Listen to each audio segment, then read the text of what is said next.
Welcome back. Please listen to the end today. Title: The Battle of Waterloo, Dusk at Waterloo, Napoleon's last ploy. Chapter 1: A World at War. In the early 19th century, the world was a very different place from what we know today. It was a time of great upheaval and conflict, a time when empires clashed and the fate of nations hung in the balance. This was the era of the Napoleonic Wars. At the center of this tumultuous period stood one man, Napoleon Bonaparte. Born on the island of Corsica in 1769, Napoleon would rise to become one of the most influential figures in history. He was a military genius, a charismatic leader, and a man with an unquenchable thirst for power and glory. Napoleon's early years were marked by ambition and a desire to make a name for himself. He attended military school in mainland France and quickly distinguished himself as a brilliant artillery officer. But it was not until the chase of the French Revolution that he would truly come into his own. As the revolution raged on, France found itself at war with much of Europe. The French people had overthrown their monarchy and declared a republic, and they were determined to spread their revolutionary ideals to the rest of Europe. The revolutionary government, known as the Committee of Public Safety, recognized Napoleon's talents and promoted him to the rank of general. Chapter 2: Napoleon's Ambition. Napoleon was a man of immense ambition. He saw the chase of the French Revolution as an opportunity to rise to power and reshape the world according to his own vision. In 1799, he staged a coup d'etat and became the first consul of France, effectively the ruler of the country. But Napoleon's ambitions did not stop there. He dreamed of creating a vast French empire that would stretch from the Atlantic Ocean to the Russian steppes.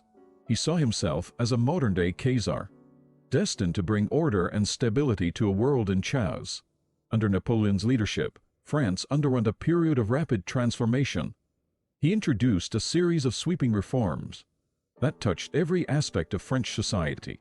He reformed the legal system, standardized weights and measures, and even instituted a new civil code known as the Napoleonic Code. These reforms transformed France and laid the foundation for many modern legal systems. Chapter 3: The Rise of the Allies. As Napoleon's empire expanded, so did the number of his enemies. The nations of Europe watched in trepidation as France, under Napoleon's leadership, swept through their lands, toppling monarchies and redrawing borders. British, led by the indomitable Duke of Wellington, were determined to halt Napoleon's advance. But it was not just the British who opposed the French emperor. A coalition of nations, including Austria, Prussia, Russia, and Sweden, joined forces to challenge his dominance. They became known as the Allies, united by a common goal to put an end to Napoleon's ambitions and to restore the old order of Europe. The struggle against Napoleon was not just a military one. It was a battle of ideologies. The French Revolution had introduced radical ideas of liberty and equality, which had both inspired and terrified the rulers of Europe. The monarchies of Europe were determined to crush these revolutionary ideals and to restore the old order. Chapter 4: The Peninsular War. One of the most challenging fronts for Napoleon was the Iberian Peninsula. The Spanish and Portuguese people, determined to resist French rule, engaged in a fierce guerrilla war. This conflict, known as the Peninsular War, became a quagmire for the French Empire. The Spanish people, in particular, were determined to resist French occupation. They waged a guerrilla war, using haute-endurance tactics to harass French forces. The rugged terrain of the Iberian Peninsula made it difficult for the French to control the region, and the Peninsular War became a drain on Napoleon's resources and a source of constant frustration. Chapter 5: The Russian Campaign. Perhaps Napoleon's most ambitious campaign was his invasion of Russia in 1812. With an army of nearly 500,000 soldiers, he crossed the vast Russian landscape, believing that a swift victory would force the Russians to submit. The campaign began well for the French, as they won several battles and captured key cities, including Moscow. But the Russian strategy was to retreat deeper into their vast country, employing a scorched-earth policy. As the French advanced, they found a devastated landscape, with no supplies to sustain them. Chapter 6: The Retreat from Moscow. As the Russian winter closed in, Napoleon's troops faced starvation and bitter cold. They were forced to retreat, and the once mighty Grand Army dwindled in size. The retreat from Moscow was a harrowing ordeal, and the soldiers of the Grand Army faced unimaginable hardships. Soldiers, many of whom had followed Napoleon with unwavering loyalty, now faced the harsh reality of war. They marched through snowstorms, their uniforms in tatters, their boots worn through. Food was scarce, and many died of hunger and exposure. Chapter 7: The Coalition Grows. News of Napoleon's struggles in Russia emboldened the Allies. They saw an opportunity to defeat the seemingly invincible French leader. Once and for all, Austria, Prussia, Russia, and Britain, along with other European nations, joined forces with a common goal to stop Napoleon and restore stability to Europe. The stage was set for a showdown of epic proportions, one that would determine the course of history. Battle of Nations, also known as the Battle of Leipzig, would be one of the largest battles in history and a turning point in the Napoleonic Wars. Chapter 8: The Battle of Leipzig. Battle of Leipzig, also known as the Battle of Nations, was a monumental clash of armies. It took place in October 1813 and pitted Napoleon and his French forces against the combined might of the Allies. Battle was fierce and bloody, with hundreds of thousands of soldiers engaged in a deadly struggle. Napoleon's forces fought valiantly, but they were outnumbered and outgunned. The sheer size of the Allied army was overwhelming. As the battle raged on, it became clear that the tide was turning against the French Emperor. Battle of Leipzig marked a significant turning point in the Napoleonic Wars. The defeat at Leipzig weakened Napoleon's hold on Europe and emboldened the Allies. It was a harbinger of things to come, as the world moved inexorably towards the final confrontation at Waterloo. Chapter 9: Exile to Elba. Defeated and outnumbered, Napoleon was forced to abdicate his throne in April 1814. He was sent into exile on the remote island of Elba in the Mediterranean. It seemed that his era of conquest had come to an end, and Europe breathed a sigh of relief. Napoleon's time on Elba was marked by restlessness. He chafed under his confinement and longed to return to France. He knew that the world of European politics was a volatile one, and he hoped that he might find a way to regain power. In this period of exile, Napoleon often reflected on his past glories and contemplated his future. He was a man of great ambition and resilience, and he was not one to accept defeat easily. Chapter 10: The Return of the Eagle. Napoleon's opportunity came sooner than anyone had expected. In March 1815, he managed to escape from Elba and return to France. His return was met with a mix of trepidation and excitement among the French people. As news of Napoleon's return spread, he rallied supporters and once again took control of the country. It was a daring move that set the stage for one final showdown, a battle that would determine the course of history. The Return of the Eagle, as Napoleon was often called by his soldiers, signaled a new chapter in the Napoleonic Wars. Europe once again found itself on the brink of conflict, and the fate of nations hung in the balance. Chapter 11: Waterloo beckoned. The final confrontation between Napoleon and the Allies took place on a fateful day in June 1815. The two mighty armies faced each other on the fields of Waterloo in present-day Belgium. Napoleon led the French forces, while the Duke of Wellington commanded the British, and Gilbert Liebrecht von Blücher led the Prussian troops.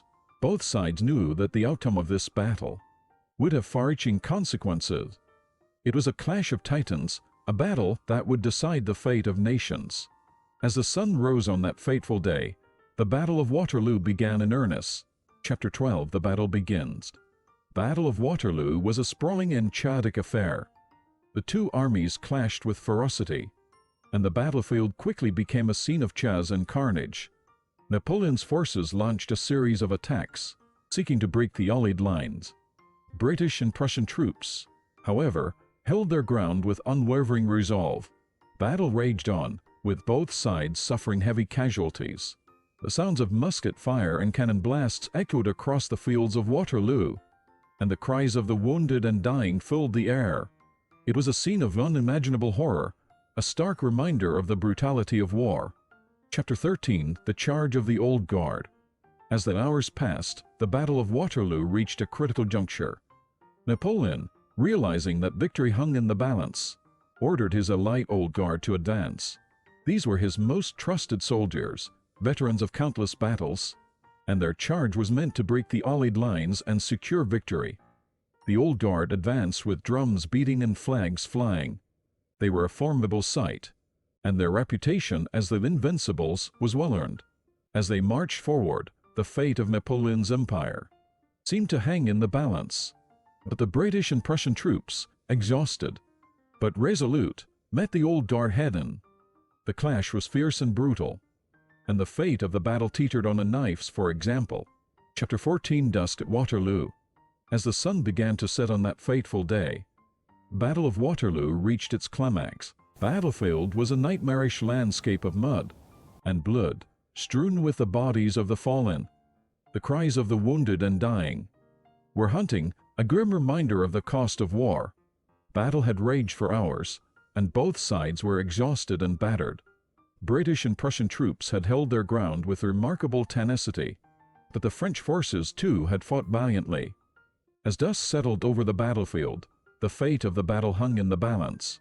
Napoleon's dreams of victory seemed within reach, but the Allies remained determined to resist. Chapter 15, Napoleon's last ploy. With defeat looming, Napoleon made a final, daring move. He ordered a massed artillery attack, hoping to break the Allied lines and snatch victory from the jaws of defeat. It was a bold gambit, a desperate ploy to turn the tide of battle. As the cannons roared and shells exploded, the battlefield was enveloped in smoke and chaos.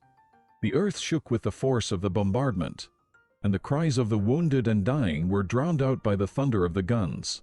The fate of nations hung in the balance, and the world held its breath. It was a moment of reckoning, a moment that would determine the course of history. Chapter 16, The End of an Era.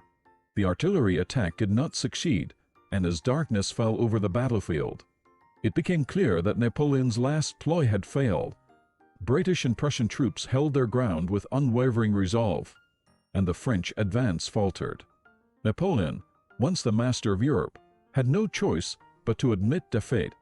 It was a bitter moment for the man who had once commanded the loyalty and admiration of millions. He had gambled everything on one final roll of the dice, and he had lost. Battle of Waterloo marked the end of an era, the culmination of years of conflict and ambition. It was a moment of profound significance, one that would shape the course of history in Europe and beyond. Chapter 17, Exile to St. Helena. Napoleon's defeat at Waterloo sealed his fate. He was captured by the British and sent into exile once more, this time to the remote island of St. Helena in the South Atlantic. It was a lonely and ignominious end for the man who had once ruled an empire. In exile, Napoleon had ample time for reflection. He dictated his memoirs, recounting his rise to power and his many battles. He spoke of his regrets and the cost of his ambition, and he often pondered the twists of fate that had brought him to this remote island. His health deteriorated, and he suffered from a range of ailments. He was far from the world of European politics and military campaigns, and he lived out his days in relative obscurity. Chapter 18, Legacy of Waterloo. Battle of Waterloo had far-reaching consequences. It ended Napoleon's rule, reshaped the map of Europe, and ushered in a period of relative peace. The memory of this epic battle lives on, a testament to the enduring human spirit and the cost of unbridled ambition. It serves as a reminder that even the mightiest of empires can crumble, and that the pursuit of power often comes at a great cost. The legacy of Waterloo endures, a cautionary tale, and a testament to the indomitable human will. And so, dear reader, we come to the end of our tell the story of Napoleon Bonaparte and the Battle of Waterloo. It is a story of ambition, courage, and the inexorable march of history. It reminds us that the world can change in an instant, and that the choices of individuals can shape the destiny of nations. Chapter 19, The Restored Monarchies. With Napoleon's defeat and exile, Europe embarked on a period of significant change. The victorious Allies were determined to restore the old order of monarchies and aristocracies that had been upended by the French Revolution and Napoleon's conquests. At the Congress of Vienna in 1841,815, the major European powers gathered to redraw the map of Europe and establish a new balance of power. guiding principle was one of legitimacy, restoring rightful monarchs to their thrones and reversing the revolutionary and Napoleonic changes. Congress of Vienna marked a turning point in European diplomacy. The continent was divided into spheres of influence, and borders were redrawn to accommodate the interests of the major powers. Goal was to create a stable and lasting peace after decades of conflict. Chapter 20: Napoleon's Death and Legacy. Napoleon spent his final years in exile on the remote island of St. Helena. Far from the world of European politics and military campaigns, he had ample time for reflection. He dictated his memoirs, recounting his rise to power and his many battles. He spoke of his regrets and the cost of his ambition. His health deteriorated, and he often spoke of his own mortality.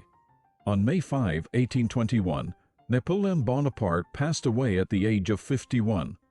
His death marked the end of an era and the closing chapter of the Napoleonic Wars.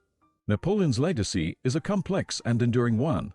He is remembered as a military genius who reshaped the face of Europe and introduced a new era of warfare. His Code Napoleon, also known as the Napoleonic Code, had a profound influence on legal systems around the world, promoting principles of equality and individual rights. Yet, he is also remembered as a man of boundless ambition, who plunged Europe into years of devastating conflict. The Napoleonic Wars brought suffering and death to millions, and the specter of his ambition continues to loom large in the pages of history. Chapter 21: The End of the Napoleonic Era. With Napoleon's death and the restoration of monarchies across Europe, the era of the Napoleonic Wars came to a close. Europe entered a period of relative stability and peace, which would last for several decades. The Napoleonic Wars left an indelible mark on Europe and the world. They reshaped the political landscape, introduced new ideas about governance and individual rights, and set the stage for the modern era. The memory of Napoleon and his campaigns would live on, inspiring and haunting generations to come.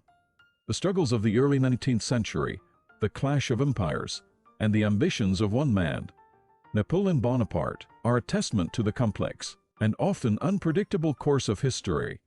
They remind us that the choices of individuals can shape the destiny of nations, and that even the most powerful empires can be brought to their knees. Chapter 22: Conclusion.